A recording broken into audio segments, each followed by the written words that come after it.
Om Namo Venkatesaya. Welcome back to my channel. ఎవరైనా కొత్తగా నా ఛానల్ చూస్తున్నట్టయితే నా ఛానల్ అయితే సబ్స్క్రైబ్ చేసుకోగలరు. మీకు ఈ వీడియో నచ్చితే లైక్ చేయండి. మీరు లైక్ చేయడం వల్ల ఈ వీడియో అనేది ఇంకా 10 మంది భక్తులకైతే షేర్ అవుతుందండి. మనకు ఈ నెల 16వ తేదీన రథసప్తమి అయితే అంగరంగ వైభవంగా అయితే మనకైతే జరుగుతుందండి. ఆ రోజు స్వామివారైతే అన్ని వాహనాల పైన అయితే భక్తులకైతే కనువిందు చేయనున్నారండి.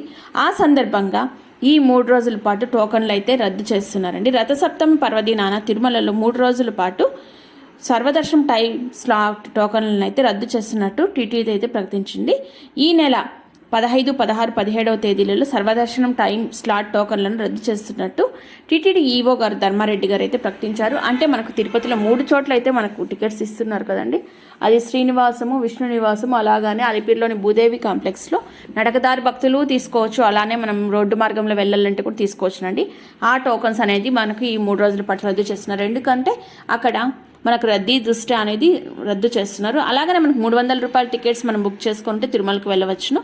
ఒకవేళ మనకు అలా 300 రూపాయల టోకన్స్ లేకపోయినా తిరుమలకు వెళ్ళవచ్చును. సర్వదర్శనం క్యూ లైన్లోకి వెళ్తే మనకు లేట్ అయితే అవుతుంది, కానీ దర్శనం అయితే అయిపోతుందండి. ఈ విషయాన్ని భక్తులు అయితే గమనించుకొని తిరుమలకి రావాల్సిందిగా కోరుకుంటున్నాము. అలాగని ఈ 3 రోజుల పాటు అయితే మనకు 15, 16, 17వ తేదీలలో సర్వదర్శనం టోకన్లు జారీ అనేది పూర్తిగా నిలిపివేయబడ్డారండి. ఈ విషయాన్ని అయితే భక్తులు గమనించి తిరుమలకి రావాల్సిందిగా కోరుకుంటున్నాము.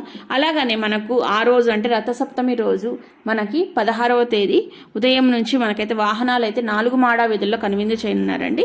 అలాగని తెల్లవారుజామున 6 గంటల నుంచి మనకైతే 8 గంటల వరకు సూర్యప్రభ వాహనము, అలాగనే 9 గంటల నుంచి 10 గంటల వరకు చిన్నశేష వాహనము, మధ్యాహ్నం 11 గంటల నుంచి 12 గంటల వరకు గరుడ వాహనము, అలాగనే మధ్యాహ్నం 1 గంట నుంచి 2 గంటల వరకు అయితే మనకు హనుమంత వాహనము, అలాగనే మనకు మధ్యాహ్నం 2 గంటల నుంచి 3 గంటల వరకు అయితే చక్ర స్నానము, మనకి సాయంకాలం 4 గంటల నుంచి 5 గంటల వరకు అయితే కల్పవృక్ష వాహనము, సాయంకాలం 6 గంటల నుంచి 7 గంటల వరకు అయితే సర్వభూపాల వాహనము, అలాగనే రాత్రి 8 గంటల నుంచి 9 గంటల వరకు అయితే చంద్రప్రభ వాహనాలు అయితే మనకైతే 4 మాడా వీధుల్లో అయితే కనువిందు చేయనున్నాయండి. ఈ విషయాన్ని భక్తులు గమనించగలరు. ఆ రోజు అయితే మనకు రథసప్తమి రోజు అయితేనే మనకు అన్ని వాహనాలు అయితే 4 మాడా వీధులలో అయితే స్వామివారు మలయప్ప స్వామివారు మనకు కన్నుల విందు చేయనున్నారు. ఈ పర్వదినం కారణంగా ఆలయంలో నిర్వహించే కళ్యాణోత్సవం, ఊంజల సేవ, ఆర్జిత బ్రహ్మోత్సవము, సహస్ర దీపాలంకరణ సేవలను టీటీడీ అయితే రద్దు చేసింది. కాగా సుప్రభాతము, తోమాల అర్చన ఏకాంతంలో అయితే మనకైతే నిర్వహిస్తారండి. ఈ విధంగా అయితే ఆ రోజు రథసప్తమి రోజు అయితేనే మనకు తిరుమలలో ఉండబోతుందండి. ఈ విషయాన్ని గమనించుకొని తిరుమలకి రావాల్సిందిగా కోరుకొంచున్నాము. ఎందుకంటే రథసప్తమి అంటే సప్తమి అంటేనే 7 అంటే ఆ రోజు సూర్యభగవానుని జయంతి సందర్భంగా ఈ రథసప్తమి రోజు అయితేనే మనకు స్వామివారు 7 వాహనాల పైన అయితే మనకు కనువిందు చేయనున్నారండి. ఇది మనకి సంవత్సరానికి ఒక్కసారి మాత్రమే వస్తుందండి. ఇలా అనేది మనకి మామూలుగా బ్రహ్మోత్సవాలలో ఒక్కొక్క రోజు ఒక వాహనం అయితే మనకు కనువిందు చేస్తుంది. కానీ ఈ రథసప్తమి పర్వదినాన ప్రత్యేకత ఏమిటంటే మనకు తిరుమలలో అయితే 4 మాడా వీధులలో స్వామివారు అయితే అన్ని వాహనాలపై విహరించి భక్తులకైతే కన్నుల విందు అయితే చేయనున్నారండి. ఈ సందర్భంగా మనకు సర్వదర్శనం టోకన్లు అనేది మనకు రద్దు అయిపోతున్నాయండి. ఈ 3 రోజుల పాటు కూడా టైం స్లాట్ టోకన్స్ మాత్రమే, కానీ సర్వదర్శనం మనకైతే ఉంటుంది. అక్కడికి మనము వెళ్ళాము అంటే క్యూ లైన్లకు వెళ్ళాము అంటే అది ఒక 24 అవర్స్ పట్టచ్చు. ఒకవేళ రష్ని బట్టి ఒక 12 అవర్స్ కావచ్చు, 10 అవర్స్ కావచ్చు. అది రద్దీని బట్టి మనకు ఆ సమయం అనేది మనకు పెరగవచ్చు లేదా తగ్గవచ్చునండి. ఈ విషయాన్ని భక్తులైతే గమనించగలరండి.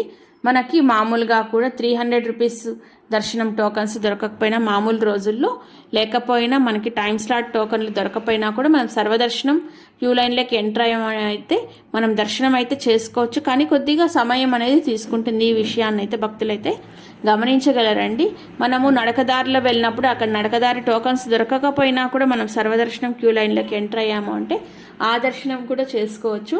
ఇన్ కేస్ ఒకవేళ రూమ్స్ కూడా మనకు అకామిడేషన్ అనేది కూడా మనకు ఆన్లైన్లోకి అందుబాటులో మనకి బుక్ అవ్వకపోతే కూడా మనం అక్కడ తిరుమలలో సిఆర్ఓ ఆఫీస్ దగ్గరికి వెళ్ళాము అంటే అక్కడ మనకైతే డైరెక్ట్ క్యూ లైన్లోకి నిలబడ్డాము అంటే అక్కడ ఆధార్ కార్డ్ చూపించాము అంటే అక్కడ వేకెన్సీస్ని బట్టి మన ఫోన్కి అనేది మెసేజ్ వస్తుంది.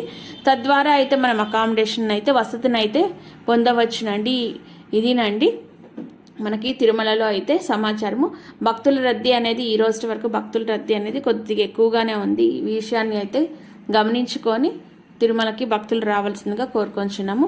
అలాగానే మనకైతే ఎల్లుండే కదండి రథసప్తమి అనేది. ఎల్లుండి రథసప్తమి సందర్భంగా రేపటి నుంచి కూడా మనకు భక్తుల తాకిడి అనేది ఎక్కువగానే ఉండవచ్చునండి. ఈ విషయాన్ని గమనించగలరని చెప్పేసి ఆశిస్తున్నామండి.